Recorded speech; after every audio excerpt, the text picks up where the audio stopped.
Hi, my name is Bev Morgan. I'm a Hanover artist and teacher, and I belong to the Southampton Arts Center Art School.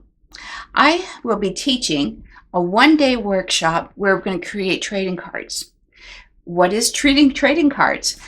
Well, back in 1999, there was an artist in Europe. He had a big show of creating these little miniatures. They were the size of a baseball card, as you see here. So what he did is he didn't know what to do with these cards. So he decided to send it to all his friends around the world.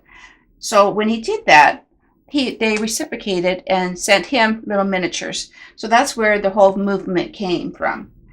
So during our workshop, we'll be painting little miniatures. We're doing an exercise together in the morning, and then in the afternoon, everyone will be doing their own little miniatures.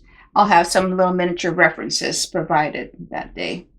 And you'll see I started having a collection of artists.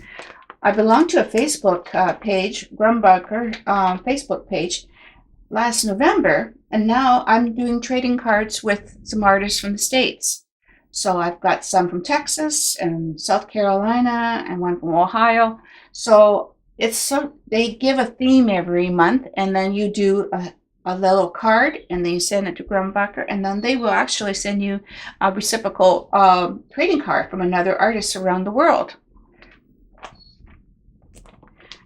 Such a fun little activities. You get little snippets of artwork from international artists. So I hope that you're going to join me on that day on June 20th. It's going to be held in my Hanover Art Studio, and we're going to have fun just making these little miniatures. At the end of the day, we can even trade among us as well.